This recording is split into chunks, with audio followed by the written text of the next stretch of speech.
भाभी बोली, जाओ पहले दरवाजा बंद करके आओ, तब हम करेंगे, नहीं तो कोई आ जाएगा। आज मैं एक रोमांटिक कहानी लेकर आया हूं, जिसे सुनकर आपको मजा ही आ जाएगा।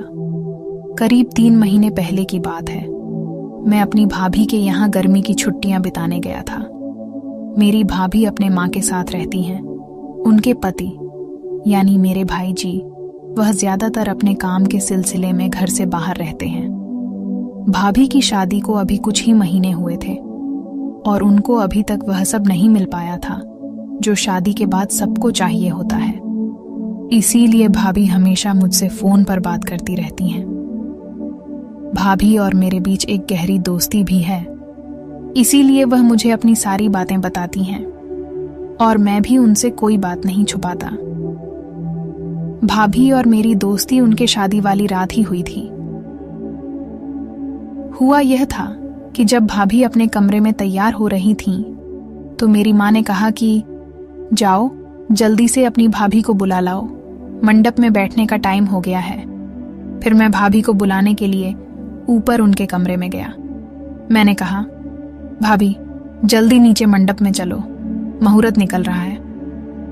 फिर मैं वापस आने लगा। तभी मुझे भाभी के कमरे से किसी मर्द की आवाज सुनाई दी। मैंने सोचा, भाभी तो अंदर अकेली हैं, तो ये आदमी की आवाज कहां से आ रही है। मैंने सोचा शायद ये मेरा वहम होगा। फिर मैंने सोचा एक बार पता करने में क्या जाता है। उसके बाद मैंने गेट के बगल कान लगाकर सुना तो सच में अंदर से किसी आदमी की आवाज आ रही थी। मैं दरवाजा खटखटाने लगा। कुछ देर बाद भाभी दरवाजा खोली। मैंने कहा, भाभी अंदर तुम्हारे साथ आदमी कौन था? तो वो बोली, कोई तो नहीं। मैंने कहा, तुम झूठ बोल रही हो, फिर मैं मम्मी से बता दूंगा। तभी भाभी बोली, रुको श्याम, अगर तुम ये बात किसी को नहीं बताओगे तो मैं तुम्हारे साथ सब करूंगी।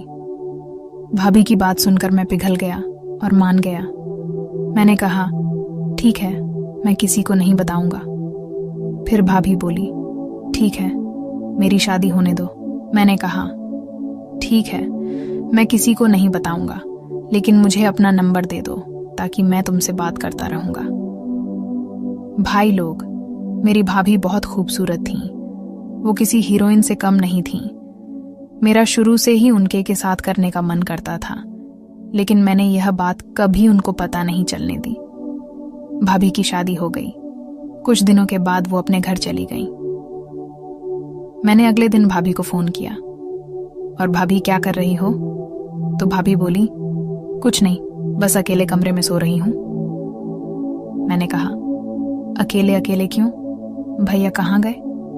तो भाभी बोली, क्या बताऊं यार, मेरी गलत शादी हो गई। मैंने कहा, क्या भाभी, अब 2 दिन भी नहीं हुए तुम्हारी शादी को और तुम अब से पछताने लगी हो? वो बोली, वो इतने बेकार आदमी हैं कि वह सब भी ठीक से नहीं किया और अपने काम के चक्कर में बाहर चले गए।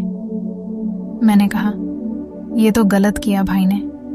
कोई अपनी नई नवेली दुल्हन को इस तरह से छोड़कर थोड़े जाता है। मैंने थोड़ी देर उनसे से बातचीत की, फिर फोन रख दिया। ऐसे ही कुछ दिन बीते।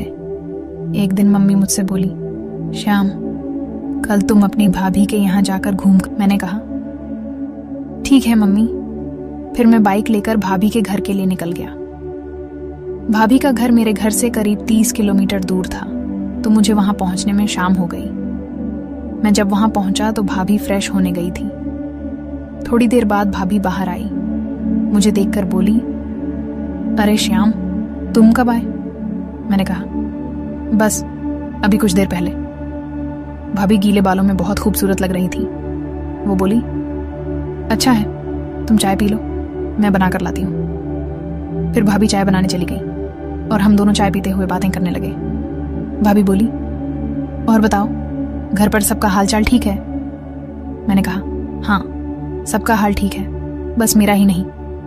भाभी बोली, क्यों, तुम्हें क्या हुआ? मैंने कहा, कुछ नहीं, बस मैं तुम्हारे यहाँ आया घूमने ही तो आया हूं ना।